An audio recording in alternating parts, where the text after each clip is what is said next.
Après un démarrage difficile, l'assurance maladie obligatoire a de beaux jours devant elle. Chaque jour, plus d'une centaine de nouvelles inscriptions sont enregistrées au niveau de la Caisse nationale d'assurance maladie. Pourquoi cette affluence autour de l'AMO? Les éléments de réponse dans ce journal.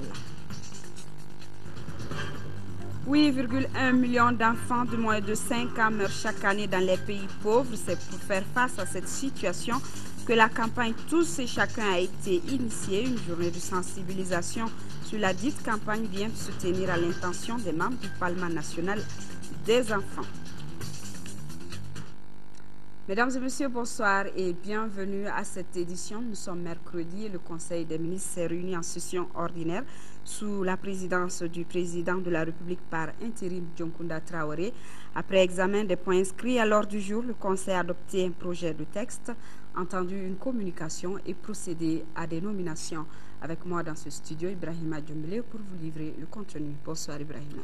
Bonsoir Aïssata, mesdames et messieurs, bonsoir. Au chapitre des mesures réglementaires.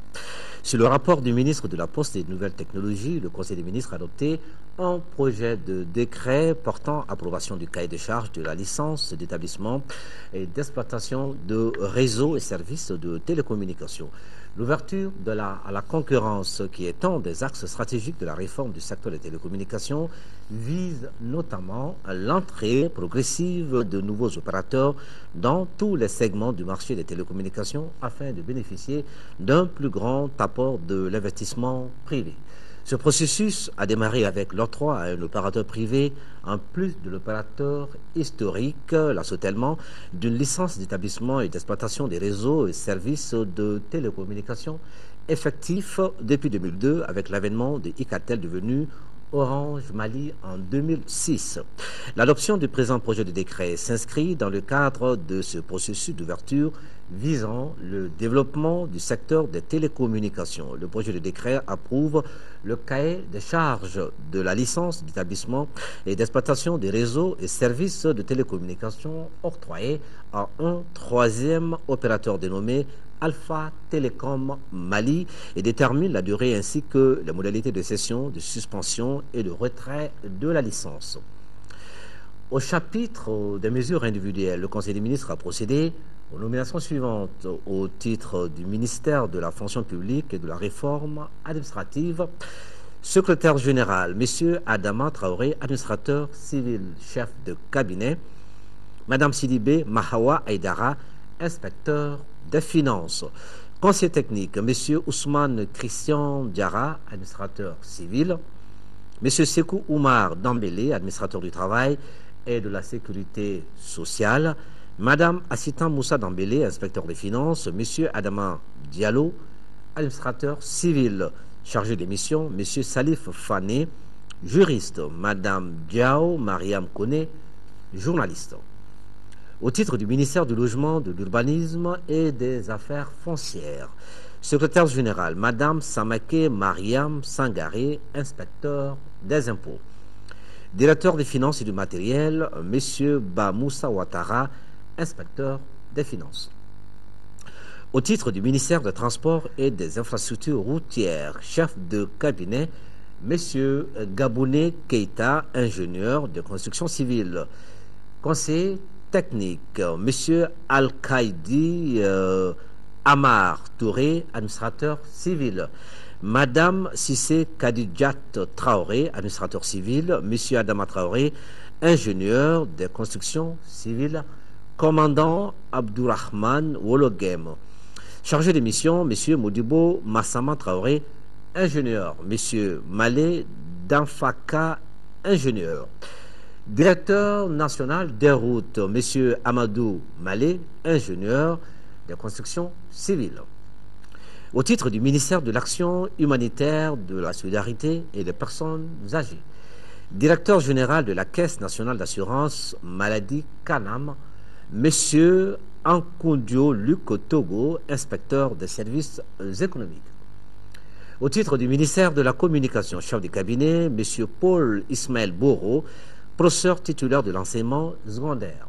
Chargé des missions, M. Prosper Ki, professeur. M. Amadoun Youssouf Touré, administrateur civil. Au titre du ministère de l'Énergie et de l'Eau, secrétaire général, M. Lamissa Diabaté, professeur d'enseignement supérieur, chef de cabinet, M. Daouda Khan, ingénieur électromécanicien. Conseiller technique, M. Ketle Fomba, ingénieur de l'industrie et des mines. M. Moussa Sissé, ingénieur de l'industrie et des mines. Chargé de mission, M. Idrissa Dambélé, journaliste. Mme Sako Mariam Diallo, juriste. Au titre du ministère de la promotion des langues nationales et de l'instruction civique, secrétaire général, M. Oumar Maïga, ingénieur de construction civile, chef de cabinet, M. Assike Yatara, professeur. Conseiller technique, M. Abou Diara, professeur. Chargé de mission, Mme Diara Rakitala, juriste. M. Amadoun Ibrahim Maïga, juriste. Directeur des finances et du matériel, M. Mamadou Kamara, inspecteur du Trésor. Au titre du ministère des Affaires religieuses et du culte, secrétaire général, M. Ladi Sogoba, administrateur civil. Directeur des finances et du matériel, M. Aliou Keita, inspecteur des finances. Au chapitre des communications, au titre du ministère de l'Agriculture, le ministre de l'Agriculture a informé le Conseil des ministres de l'évolution de la campagne agricole 2012-2013 au 5 septembre 2012. La campagne agricole 2012-2013 est caractérisée par des pluies abondantes, relativement bien reparties dans le temps et dans l'espace, une crue forte permettant l'irrigation des parcelles, notamment dans le système de submersion contrôlé, un niveau élevé des quantités d'intrants agricoles mis en place et un taux satisfaisant des réalisations d'emblavures, une mobilisation des producteurs pour la mise en œuvre des activités agricoles, une implication du secteur privé dans l'approvisionnement du pays en intrants agricoles, en dépit des difficultés de paiement vécues en début de campagne, un calme relatif observé sur le front phytosanitaire. La principale préoccupation est la menace acridienne signalée dans les régions nord du Mali. Des dispositions sont prises par le Centre pour maîtriser le fléau en collaboration avec les autres pays du Sahel concernés par le problème. Au regard de la physionomie de la campagne agricole en début septembre, le Mali pourrait, au terme de l'hivernage, s'attendre à de bonnes productions agricoles dans l'hypothèse de la poursuite des pluies jusqu'en octobre et de la maîtrise de la situation phytosanitaire, notamment le front acridien. C'était Ibrahim, voilà ce qu'il fallait retenir du Conseil des ministres d'aujourd'hui. Merci Ibrahim. Et nous poursuivons cette édition. La lettre de demande d'aide formulée par le Mali à la CEDEAO a été accueillie favorablement par le président en exercice de l'organisation régionale. Désormais, toutes les options sont à l'étude pour rétablir la paix, la sécurité et l'unité de notre pays. C'est le message qu'a apporté l'émissaire du médiateur de la CEDEAO, Djibril Bassolé, aux autorités maliennes. L'émissaire Bassolé, accompagné du ministre ivoirien de l'intégration africaine, a eu des séances de travail avec le président de la République par intérim et le Premier ministre. Le compte rendu de toutes ces journées avec Thiomoro Sagara. La lettre de requête formulée par notre pays à l'adresse de la CEDEAO pour un appui aux forces armées et sécurité du Mali était au centre des entretiens entre les émissaires de la CEDEAO et les plus hautes autorités. Selon Djibril Bassolé et le ministre ivoirien Ali Koulibaly, la CEDEAO a favorablement accueilli la requête et désormais toutes les options sont en cours pour rétablir la paix, la sécurité et l'unité du Mali. Le président de la République de Côte d'Ivoire a accusé réception de la requête à lui adressée par le président Dioncounda pour que les troupes de la CEDEAO puissent prêter le concours nécessaire aux forces armées maliennes pour permettre de réunifier le pays.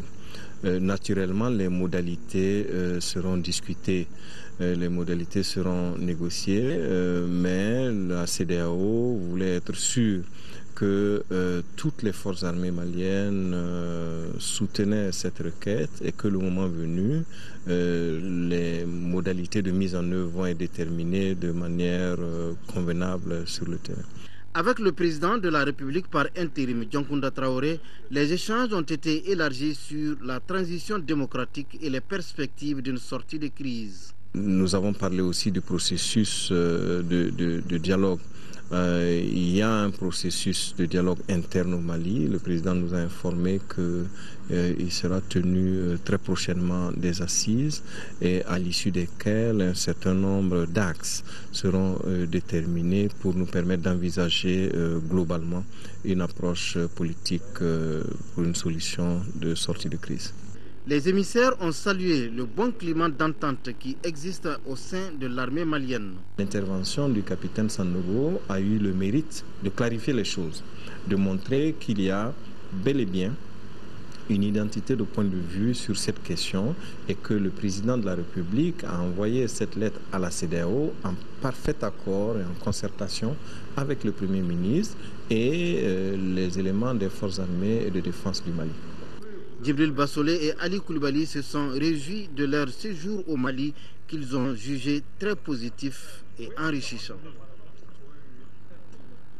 Le Mali, à l'instar des autres pays d'Afrique, célèbre demain 13 septembre la journée africaine de la technologie et de la propriété intellectuelle. Cette année, l'édition coïncide avec le 50e de l'Organisation africaine de la propriété intellectuelle.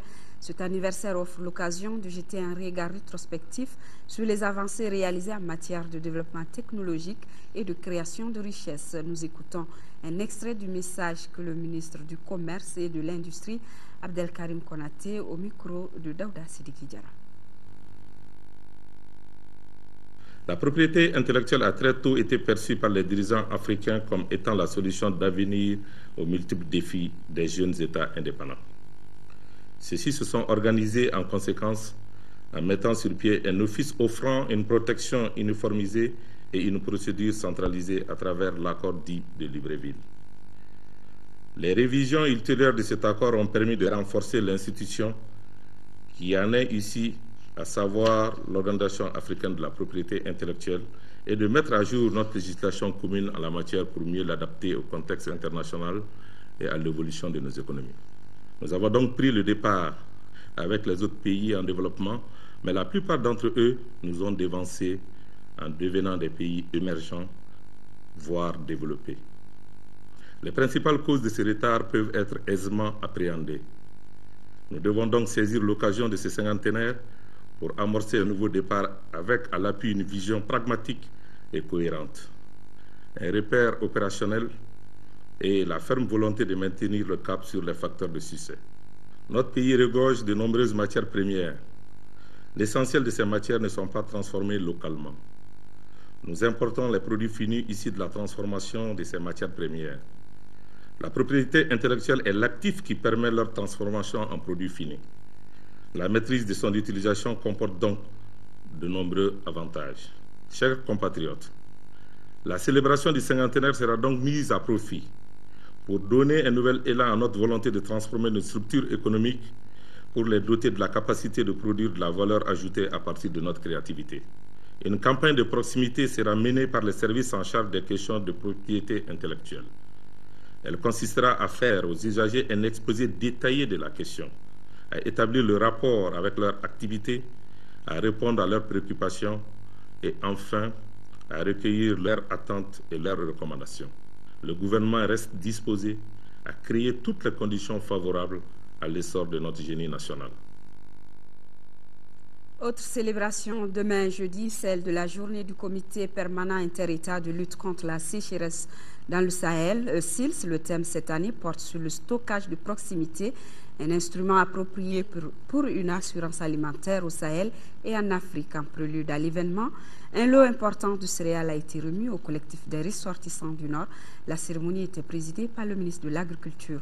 Le reportage est signé Famega.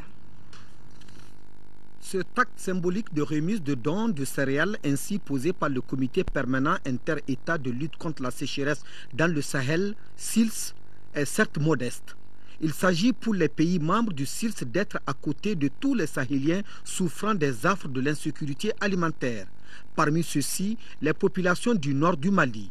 Cette assurance alimentaire, tant recherchée nonobstant les effets pervers des changements climatiques, est aujourd'hui mise à mal dans notre pays pour cause d'insécurité au nord.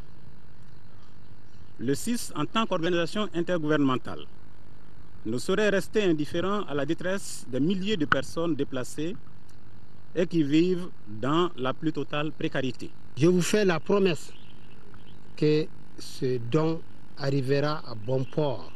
Ça serait utilisé là où il doit être utilisé, c'est-à-dire ça serait utilisé au nord. La présente cérémonie s'inscrit dans le cadre de la 27e journée du SILS, une journée qui sera célébrée ce jeudi sous le thème « Le stockage de proximité, un instrument approprié pour une assurance alimentaire au Sahel et en Afrique ». En ce moment, en 4e région, bonne campagne agricole en perspective, c'est du moins le constat qui ressort de la mission de supervision nationale.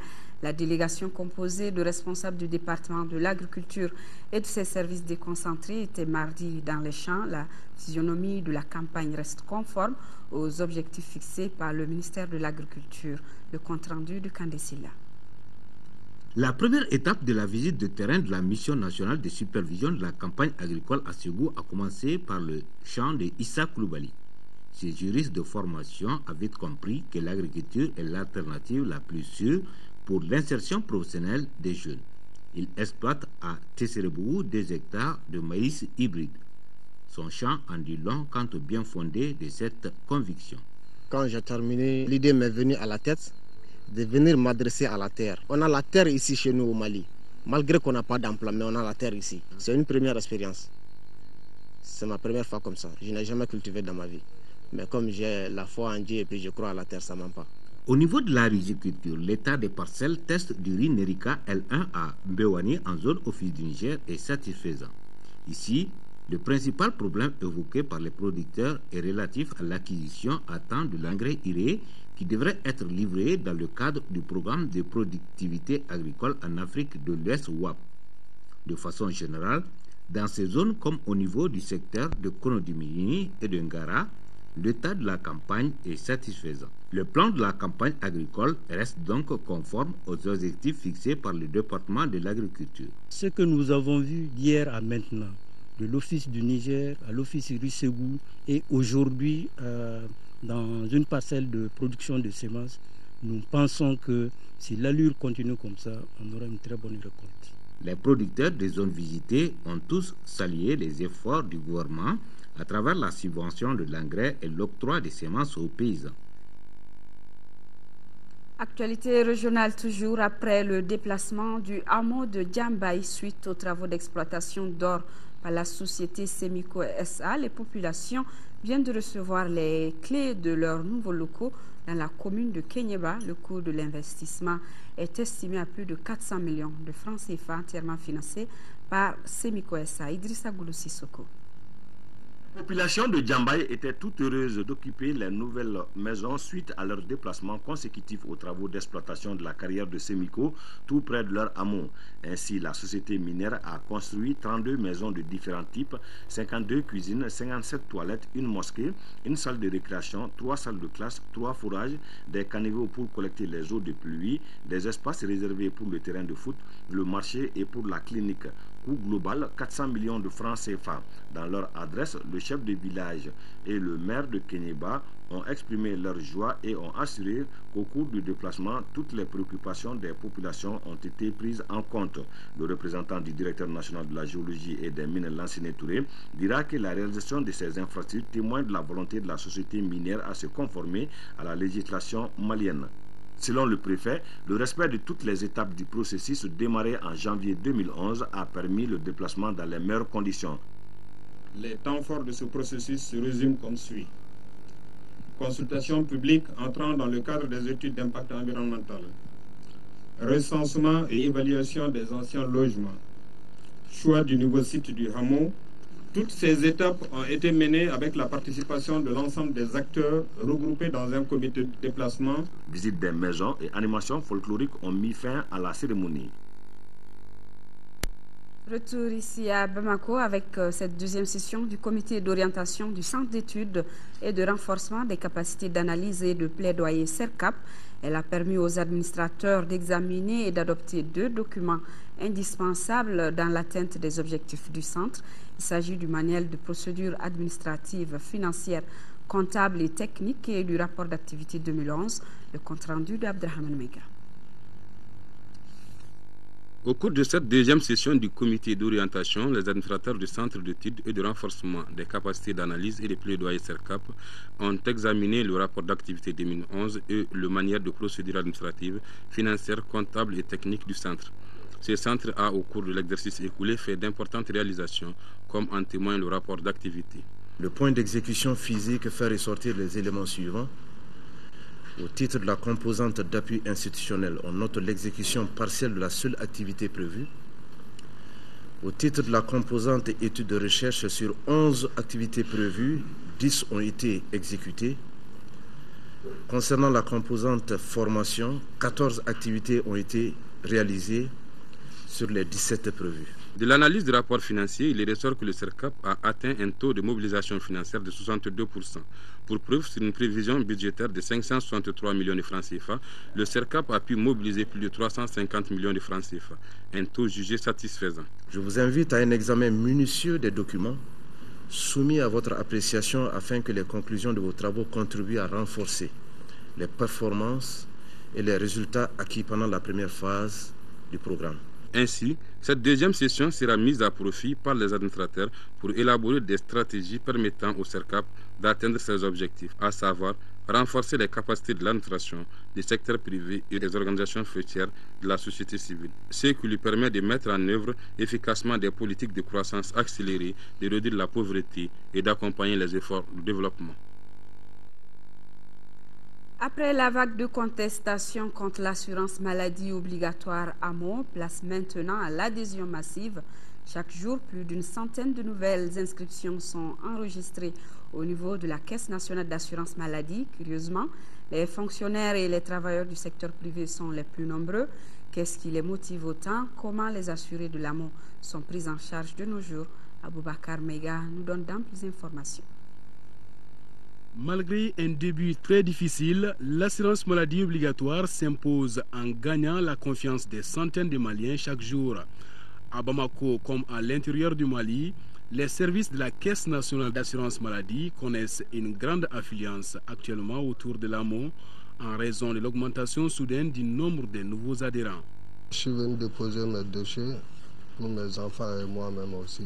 Je suis venu à la canal pour récupérer mon carte. Parce que je vois que ceux qui ont pris leur carte devant moi ont raconté tout ce qui est dans la canal. Donc c'est ça qui m'a obligé de venir voir. L'adaptation des patients à ces nouveaux régimes se manifeste mieux au sein des structures sanitaires de la capitale. En plus des points focaux, à l'hôpital Gabriel Touré par exemple, une initiative de guichet AMO a été même imaginée pour accélérer les traitements des assurés. C'est un espace avec notre section accueil orientation des patients qui permet d'informer les patients sur leurs droits, leurs obligations et sur les avantages qu'ils peuvent en tirer. Nous donnons des chiffres très précis parce que lorsqu'on parle en termes de pourcentage, beaucoup de patients ne comprennent pas. Par exemple, un scanner qui coûte 52 000 francs, si on dit aux patients qu'ils ne payent que 15 000 francs et que le reste est remboursé par l'AMO, c'est plus parlant que les 30% en réalité. Il y a des patients même qui sont venus nous féliciter dans nos bureaux. Et quand ils avaient déjà payé le tarif ordinaire et qu'ils se sont rendus compte qu'ils étaient assurés, on leur a accordé l'assurance maladie obligatoire. Aujourd'hui, il y a une montée en charge des dépenses de santé que nous ressentons et surtout avec l'adhésion du personnel sanitaire qui a accepté, qui a compris aujourd'hui que c'est les structures sanitaires qui tirent le plus grand bénéfice de ça. Maintenant, il y a un bon nombre de Maliens qui pourront maintenant se prendre en charge au point de vue soins. Et ça, je crois que c'est l'un des meilleurs projets que ce pays-là a mis en route. Ça, je parle en tant que médecin. Ces regains d'enthousiasme autour de l'AMO va certainement redoubler dans les prochains jours, vu les avantages dont ont bénéficié les premiers assurés. À cet effet, les responsables de la CANAM envisagent déjà de multiplier les structures d'accueil à travers Bamako et les autres régions du Mali. Santé toujours, des ophtalmologues pakistanais sont à Bamako pour des consultations gratuites. Pendant une semaine, 5000 personnes devront bénéficier de leurs services. L'opération, qui est à sa 9e édition, est initiée par l'Agence des musulmans d'Afrique en collaboration avec la Fondation internationale Al-Bassar. Le compte rendu de Mohamed Diarra. La cécité est aujourd'hui un problème de santé publique au Mali. Il suffit de faire un tour au centre médical Al-Razi de Djikonipara pour se rendre à l'évidence. Ils sont des milliers de personnes, tout âge confondu, à prendre d'assaut les locaux du centre. Elles viennent des quartiers environnants de Bamako et même de l'intérieur du Mali. Certaines personnes sont là depuis 48 heures. Elles passent la nuit à même le sol, pourvu qu'elles bénéficient des consultations ophtalmologiques gratuites. Kasabuga muyanya dimto kacha mali kono bon anya Allah halaw me afora misirula almamu ya fo misirula kabako arabu bana bi bon nyadi be fen na chokoroba mo sugu nyadi mbila ikase ya kana ubuna laje ne stan jaray kabo bangon plateau anana kunu pakla ka sey kata farde na kakla kana sango sang ni frakale ko lo ngana amna frakella sando rambe sianyere. Au Mali, l'opération se déroule tous les ans depuis bientôt une décennie et elle a fait ses preuves selon les initiateurs. On n'a pas eu encore quelqu'un qui est venu nous dire que l'opération n'a pas réussi et qu'il a des problèmes. Et parce qu'après les 5 jours, il y a 3 mois après, il y a les docteurs qui vont revenir. C'est-à-dire qu'on va donner rendez-vous à tous ceux qui ont subi l'opération. Ils vont revenir pour encore les revoir. Cette année, l'objectif affiché est d'offrir des consultations ophtalmologiques gratuites à 5000 personnes et opérer 400 malades de la cataracte. 9 ophtalmologues pakistanais ont la charge de cette opération. Ici, les cas varient selon les malades. Chaque cas est différent de l'autre et on a reçu plusieurs gens qui ont des maladies différentes. Et ici, on prend en charge tous ceux qui ont des maladies, on leur donne des médicaments et ensuite ceux qui ont les cataractes et on les oriente pour l'opération. Le district sanitaire de la Communicate salue cette initiative puisqu'elle enlève une épine de son pied. À la date d'aujourd'hui, si on vous fait sortir les statistiques de ceux qui ont du mal à percevoir la lumière, vraiment, ce chiffre est de taille.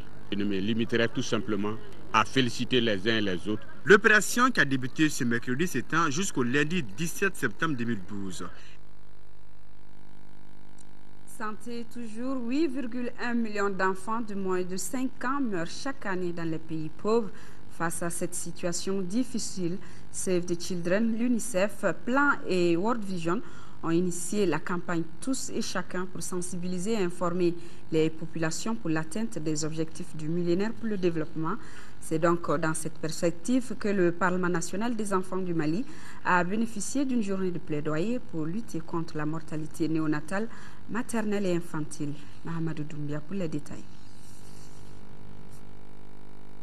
Sensibiliser le Parlement des enfants sur la problématique de la mortalité néonatale et infantile au Mali, discuter pour une meilleure connaissance des objectifs et des résultats de la campagne Tous et Chacun et des objectifs du millénaire pour le développement, ce sont là les buts de cette journée de sensibilisation sur le taux très élevé de mortalité maternelle, néonatale et infantile. Selon le rapport UNICEF de 2010, il y a encore 8 100 000 d'enfants de moins de 5 ans qui meurent chaque année, principalement dans les pays pauvres. 2 millions meurent dès le premier jour de leur vie, 4 millions au premier mois. Il est important de savoir que 90% de ces décès sont évitables avec des interventions simples, connues et moins coûteuses. Au cours de cette journée, plusieurs modules ont été exposés, comme par exemple la problématique de la mortalité maternelle au Mali, celle relative à la mortalité néonatale et infantile et des débats autour des communications faites. Cette tâche est vraiment lourde. Quand nous voyons que le taux de mortalité néonatale est passé de 57 à 46 pour 1000 de 2001 à 2006 en 5 ans, et celui de mortalité infantile de 113 pour 1000 à 96 pour 1000, vraiment comme je l'ai dit, la tâche s'annonce très lourde. Maintenant, c'est à nous de suivre avec attention tout ce qui sera dit et de savoir maintenant mettre tout cela en pratique. Cette campagne Tous et Chacun est une initiative de World Vision, de l'UNICEF, de Plan et Save the Children pour accompagner une vingtaine de pays dans le Mali pour l'atteinte des objectifs du millénaire pour le développement d'ici 2015. Et c'est ce qui met fin à cette édition. Celle de demain, 10h et 13h, vous seront présentées par Amara Malé-Diallo, ayant une pensée profonde pour nos compatriotes des régions du Nord vivant sous occupation. Très bonne suite de nos programmes. Bonsoir.